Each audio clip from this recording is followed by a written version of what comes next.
2025 October 28వ తేదీన ఇందుకూరుపేట మండలం జగదేవపేట గ్రామంలో మొంతా తుఫాన్ ఉధృతి తాకిడికి వీచిన గాలికి నేలకు ఒరిగిన 4 ఎకరాల అరటి సాగు సుమారు 2 లక్షల రూపాయలు నష్టం కలుగజేసింది. తుఫాన్ వేగవంతం గాలులకు నేలకు ఒరిగిపోయిన అరటి గొలలు తెలుగుదేశం ప్రభుత్వమే నన్ను ఆదుకోవాలని చెప్తున్నారు రైతు కూకటి వెంకటేశ్వర్లు రెడ్డి. ఈ సందర్భంగా రైతు బాధతో మాట్లాడుతూ ప్రభుత్వం ద్వారా కోవూరు ఎమ్మెల్యే వేమిరెడ్డి ప్రశాంతిరెడ్డి గారు నాకు న్యాయం చేయాలని రైతు ఆవేదన వ్యక్తం చేస్తున్నారు. రైతులకు పేదలకు అండగా నాకు అరటి సాగులో జరిగిన నష్టానికి న్యాయం చేయమని కోరుకుంటున్న రైతు గత టీడీపీ ప్రభుత్వంలో ఇదే నష్టం జరిగిందని, మరలా ఇప్పుడు టీడీపీ ప్రభుత్వంలో తుఫాను ప్రభావితం కారణంగా మళ్లీ నష్టం వాటిల్లిందని రైతు ఆవేదన వ్యక్తం చేస్తున్నాడు. ఎలా జరిగిందనేది రైతు కూకటి వెంకటేశ్వర్ రెడ్డి మాట్లాడిన ద్వారానే తెలుసుకుందాం.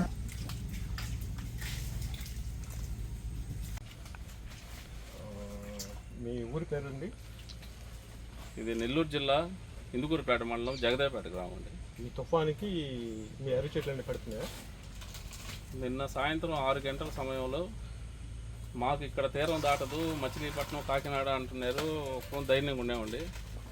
6:05 ఆ సమయంలో ఉన్నట్టుండి ఒక 10 నిమిషాలు తోలిందండి గాలి విపరీతంగా.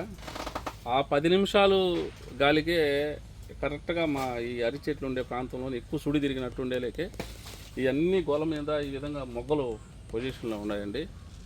వెంటనే అవన్నీ పడిపోయినాయి.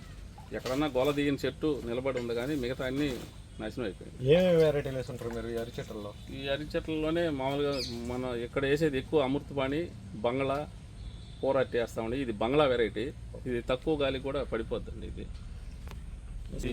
4 ఎకరాలు వేసామండి. 4 ఎకరాలు వేసారా? సుమారుగా ఎన్ని చెట్లు పడిపోవచ్చు?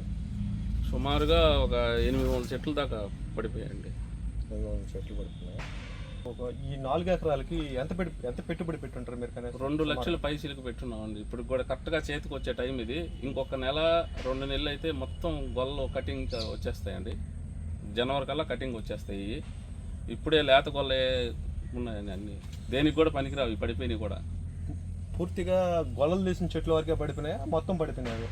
మొత్తం వాలిపోయినాయండి. గొల్ల తీసిన వరకు నేల మట్టం అయిపోయినాయి. ఈ గొల్ల తీని ఏంటంటే అది బరువు తక్కువగా ఉంటుంది కాబట్టి నలిగిపోయి అట్లా వాలిపోయి నిలబడిపోయిందండి. అది కూడా ఇంకా గొల్ల తీసే పొజిషన్ కూడా లేదు. నలిపేసింది తోట అంతా ఈ గాలికి. ఇప్పుడు మీకు ఎవరు సహాయం చేయాలని కోరుకుంటున్నారు? నేను అధికారులకు కూడా తెలియజేశానండి ఉదయాన్నే. వాళ్ళు ఇప్పుడు వస్తా అన్నారు. ఖచ్చితంగా మాకు ఆదుకోవాలని కోరుకుంటున్నారు అధికారులు. ప్రభుత్వం వారి దృష్టికి తీసుకెళ్ళి ఈ అధికారులు మాకు సహాయం చేయాలని కోరుకుంటున్నారు. అన్ని చెట్లు గోళ తీసేసినట్టున్నాయి కదా స్వామి? విరిగిపోయింది. సుమారుగా ఎన్ని ఎకరాలు స్వామి మీరు అరటి చెట్లు? 4 ఎకరాలు వేసాను స్వామి. దీన్ని బంగ్లా వెరైటీ అంటారు. ఈ షుగర్ పేషెంట్లు వాళ్ళు బాగా ఎక్కువగా తింటారు. ఎక్కడ ఆస్తి నష్టం కానీ ప్రాణ నష్టం కానీ జరగలేదు, కానీ పంట నష్టం జరిగింది. ఇప్పుడు కూడా ఈ అరటి చెట్లు వరకే సీజన్ మాకు ఇది. ఈ మా గ్రామం నుంచే అన్ని శుభకార్యాలకు కానీ దైవ కార్యాలయానికి కానీ మేమే అరటి చెట్లు ఇక్కడి నుంచి తీసుకెళ్తారు మా వాళ్ళు. దయచేసి అధికారులు కూడా గమనించి ఒకసారి మా కనీసం పెట్టుబడి సాయం అయినా కోరుకుంటాం. మేము ఇప్పటికే 2 లక్షలు అయిపోయాం స్వామి. ఎకరాకు 50,000 పైన పెట్టుబడి అయ్యింది. ఇంక మాకు వచ్చేదంటే ఎకరాకు 1 లక్ష రూపాయలు వచ్చిండేది. అన్ని చేతికి వచ్చుంటే ఈ పెట్టుబడే 2 లక్షలు నష్టం. ఇది ఎమ్మెల్యే గారి దృష్టికి కూడా తీసుకెళ్తాము. ఖచ్చితంగా న్యాయం చేస్తుందని మాకు నమ్మకం.